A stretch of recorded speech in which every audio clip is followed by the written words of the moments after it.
Salutations and welcome. Today we are in Vergil's first Eclogue, taking a look at line 24 through 26. But first, last time in Vergil's Eclogue, he had to correct everything because it shifts out of screen. Alright, there we go.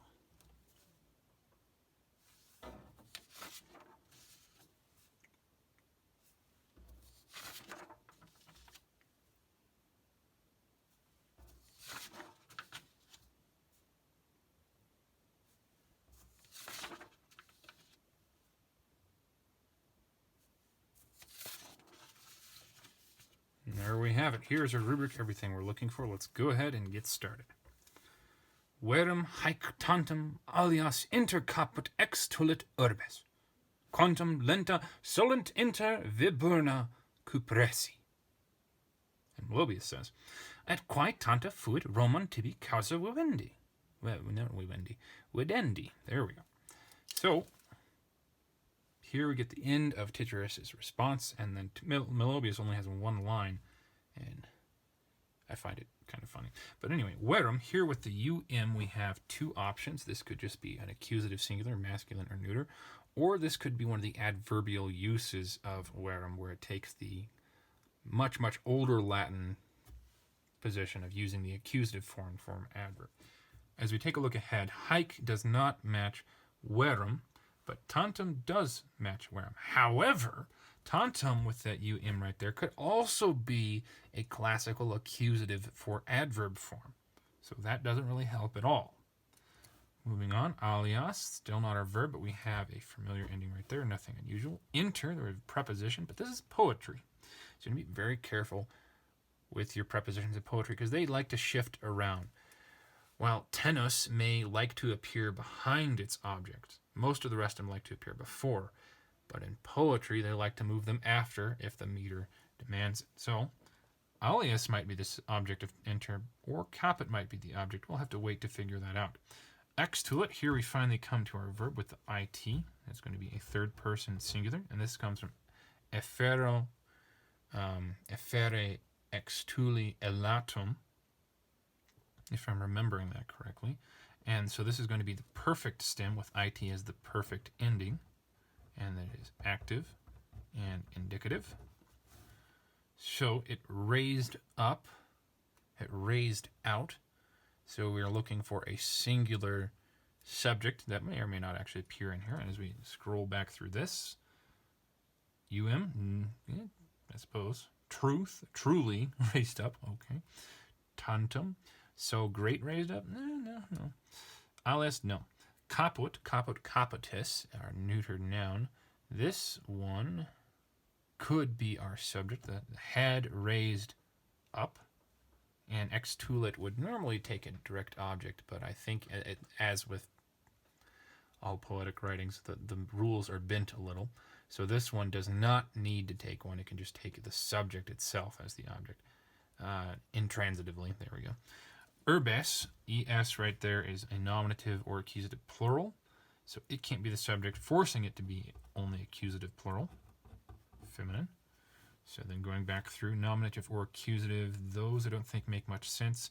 So then we either take this as the subject or as the direct object of ex tulit. Ex tulit would need a singular subject from beforehand, and other than Tityrus, I think the only singular subject that we have is Roma. So Rome raised its head, or head raised itself. I think probably Rome there. So then with caput as the object of ex tulit, rather than alias urbes, because alias is going to be matching urbes as the only other feminine plural, inter will need to take alias urbes as its object. So prepositional phrase actually starts right here because haec, that, or no, that doesn't work. Hic, haec, hoc, huis, hic, hunk, hoc, hoc, hoc,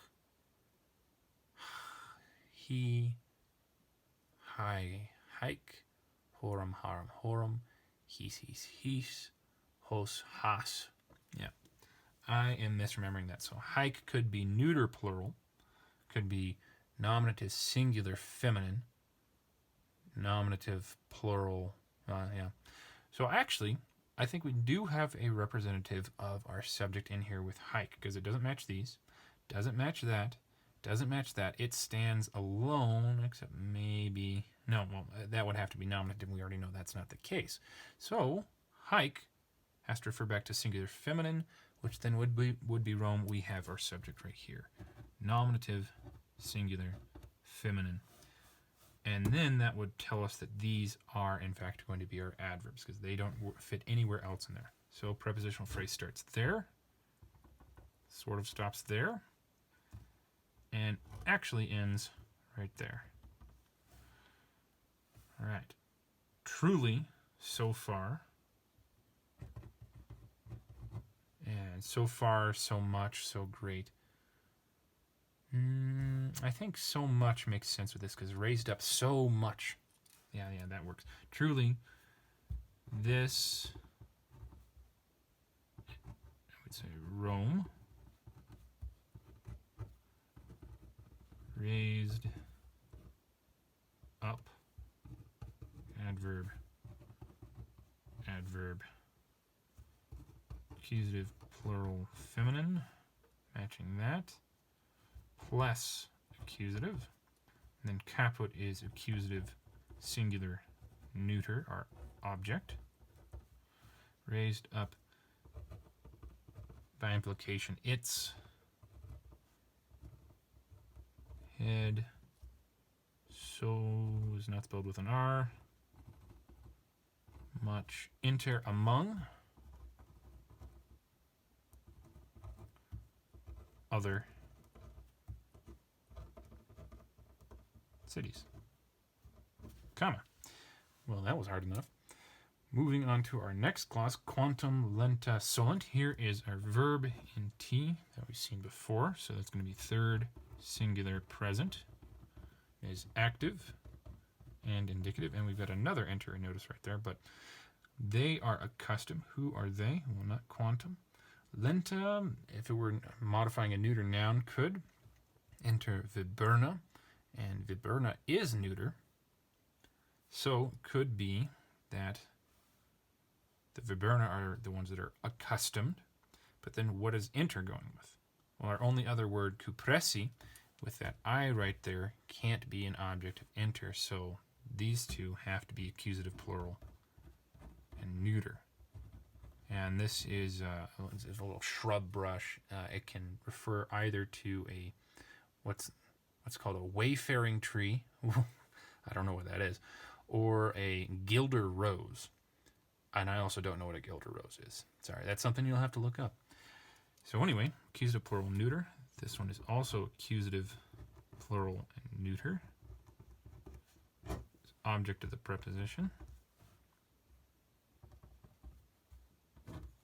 With caprese as our nominative plural, and actually feminine and not masculine. So we've been running into a number of feminine second declension nouns. Very interesting. So cupresi, this one actually means almost what it looks like. So if you recall, when things are transferred into English, transliterated rather than given the meaning, some letters from Latin and from Greek will change. So for cupresi, what would happen is we would lose the, of course, ending right there. That would go away. And then our U would become a Y, and we end up with the cypress tree. All right, so the last thing to figure out is, that's accusative again, quantum. Quantum is yet another instance where we might have an adverb. This one means what size, how great, how much, as far as. Now, it doesn't have anything to modify in here, but it can introduce a question. The editors with the period don't think that we have a question. So how are we going to translate this? Well, let's figure out the rest of it and try to plug one of the four meanings I mentioned in earlier. So, cypresses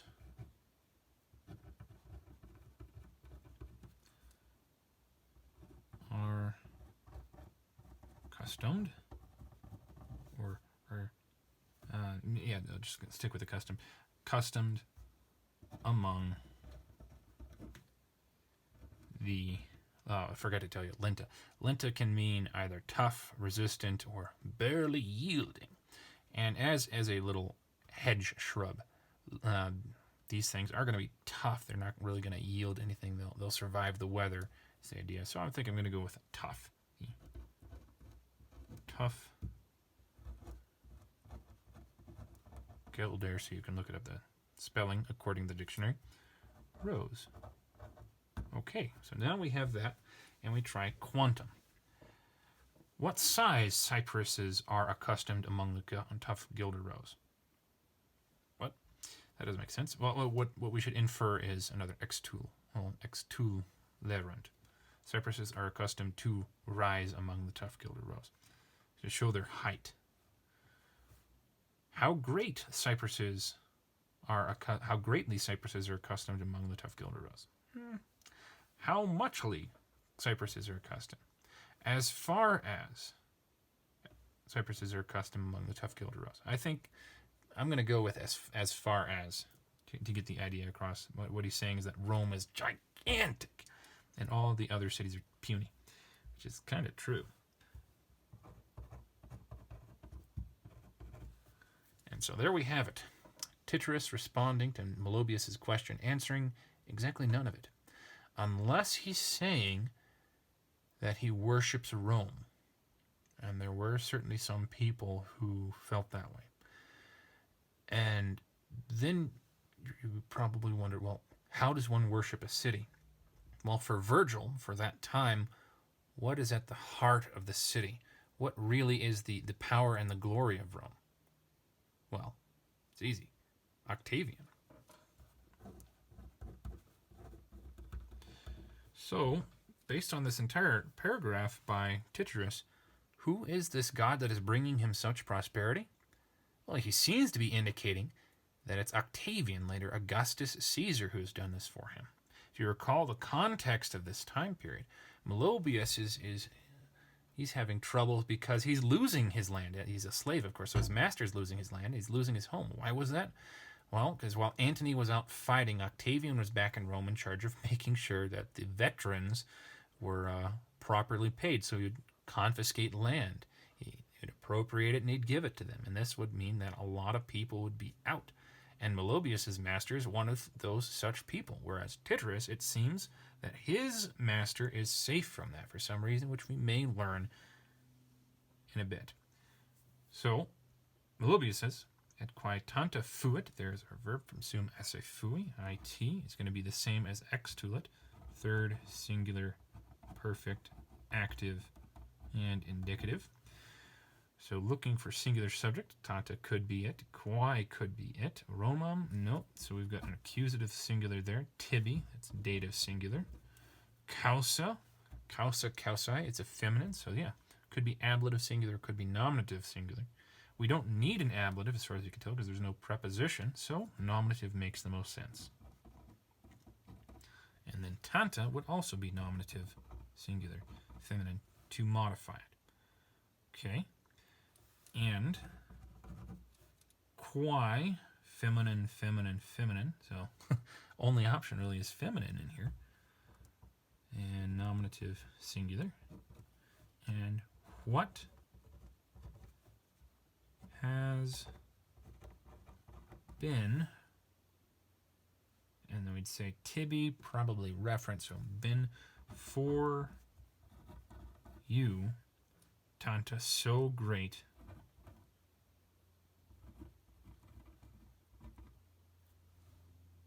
a cause. And then we enter a colloquialism with videndi. Videndi, we have our case ending right there, but we have the stem addition right there, and the verbal stem right there. So whenever you add an nd onto the present stem of a verb, what you do is you create a gerund or a gerundive. And the I right there just tells you the case of it. Since the I is not gendered itself, clearly, its only option is masculine or neuter. and it is in the singular, I'm going to say this is probably a gerund rather than a gerundive. It's not acting as an adjective, it's acting as a noun. So the genitive, singular, and masculine. For the gerund, each of the different cases has a specific function. For the accusative, I forgot. Actually, the only one I remember right now is the one that's right here, which is, I suppose, fortunate. Well, the gerund doesn't have a nominative. As a noun, it should have a way to be a subject form. Oh yeah, accusative. Accusative is with prepositions. We don't have a preposition here. What fulfills the nominative for the gerund is actually our infinitive, which we don't see in here. The infinitive is the nominative and the accusative direct object of the verbal noun family, and then the gerund fulfills all other purposes except subject and direct object. So with genitive, this is going to give us a genitive of specification. So, and what has been for you so great a cause specifically of seeing the direct object? Cause of for seeing Rome. So it seems that Melobius has completely forgot what he was asking Tityrus about in the first place. Poor him. Well, thank you very much for joining me. I hope taking a look at this has been helpful for you, and I hope that you have a good life. Wally. What? You're still awake? Why are you still here then? You should be reading a book. Or if not reading, you should watch one of these other videos. Please like, subscribe, leave a comment. See you next week.